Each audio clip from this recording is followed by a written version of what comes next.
ਭਾਈ ਇਹਨੂੰ ਆ ਸਦੂਕੜੀ ਜਿਹੀ ਥੱਲੇ ਲਾਈ ਆ, ਇਹਦਾ ਕੀ ਮਕਸਦ ਆ? ਇਹ ਭਾਜੀ ਇਹਦਾ ਹਾਈਡ੍ਰੋਲਿਕ ਦਾ ਤੇਲ ਲੈਦਾ ਕੀਤਾ ਵਾ। ਇਹ ਉਦਾਂ ਵੈਸੇ ਫੀਡ ਕਚਰਾ ਬਹੁਤ ਬਣਾਉਂਦਾ ਵਾ, ਇਹਦਾ ਤੇਲ ਲੈਦਾ ਕਰਕੇ ਤਾਂ ਇਹਦੇ ਵਾਲ ਵੂਲ ਸਹੀ ਰਹਿੰਦੇ ਫਿਰ ਇਹਦੇ ਨਾਲ। ਇਹ ਕਿੰਨੀ ਦੇਰ ਹੋ ਗਈ ਲਾਦਾ ਕੀਤੇ ਨੂੰ? ਇਹਨੂੰ ਤਕਰੀਬਨ 2 ਸਾਲ ਹੋ ਗਏ ਆ। ਇਹ ਚ ਕਿੰਨਾ ਇਹ ਚ ਤੇਲ ਪੈਂਦਾ ਡੱਬੇ 'ਚ? ਇਹ 'ਚ 8 ਲੀਟਰ ਤੇਲ ਪੈਂਦਾ ਤੇ 8 ਲੀਟਰ ਨਾਲ ਹਾਈਡ੍ਰੋਲਿਕ ਕਾਇਮ ਦੈਮ ਰਹਿੰਦਾ? ਬਿਲਕੁਲ ਯਸ ਕੰਮ ਕਰ ਰਿਹਾ ਜੀ। ਸਹੀ। ਤੇ ਜਦੋਂ ਦਾ ਲਾਇਆ ਉਦੋਂ ਦਾ ਹਾਈਡ੍ਰੋਲਿਕ ਨਹੀਂ ਕਦੀ ਖਰਾਬ ਹੋਇਆ? ਕਦੀ ਵੀ ਨਹੀਂ ਖਰਾਬ ਹੋਇਆ, ਕਦੀ ਲੇਜ਼ਰ ਦੇ ਵਾਲ 'ਚ ਵੀ ਕਚਰਾ ਨਹੀਂ ਆਇਆ। ਸਹੀ। ਇਹ ਲੇਜ਼ਰ ਨੂੰ ਤੇਲ ਕਿੱਥੋਂ ਜਾਂਦਾ? ਲੇਜ਼ਰ ਨੂੰ ਤੇਲ ਆ ਅਸੈਂਬਲੀ ਲੱਗੀ ਆ, ਉਹਦਾ ਪਿਛਲੇ ਹਿੱਸੇ ਦਾ ਤੇਲ ਜਾਂਦਾ ਉਹ ਚ? ਨਹੀਂ, ਉਹਦੇ ਵਿੱਚ ਜਿਹੜਾ ਲੇਜ਼ਰ ਦਾ ਤੇਲ ਆ ਇਹਦੇ ਵਿੱਚ ਹੀ ਆ।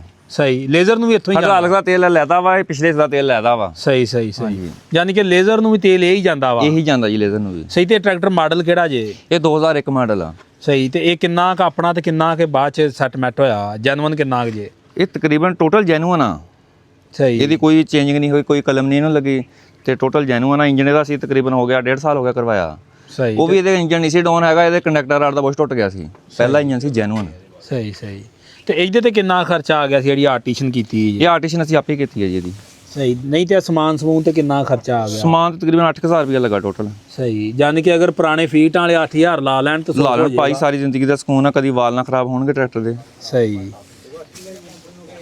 ਇਹਦਾ ਬਲਕਿ ਕੰਪਨੀ ਨੂੰ ਚਾਹੀਦਾ ਵਾ ਤੇਲ ਇਹਦਾ ਹਾਈਡ੍ਰੋਲਿਕ ਦਾ ਲੈਦਾ ਕਰ ਦੇਣ। ਹਾਂਜੀ ਐਂ ਜੀ ਜਿੱਦਾਂ ਤੁਸੀਂ ਕੀਤਾ। ਜਿੱਦਾਂ ਅਸੀਂ ਕੀਤਾ ਵਾ। ਠੀਕ। ਚਲੋ ਸਾਡੀ ਤਾਂ ਟੈਂਕੀ ਹੋਰ ਤਰ੍ਹਾਂ ਦੀ ਲੱਗੀ, ਉਹ ਕੋਈ ਆਪਣੇ ਹਿਸਾਬ ਨਾਲ ਲਾ ਦੇਣਾ। ਨਹੀਂ ਇਹ ਵੀ ਚੰਗਾ ਕੰਮ ਹੈ, ਜੈਨੂਅਨ ਵਾਂਗੂ ਕੀਤਾ ਤੁਸੀਂ। ਬਿਲਕੁਲ ਜੀ।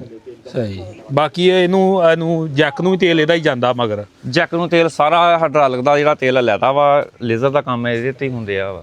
ਸਹੀ।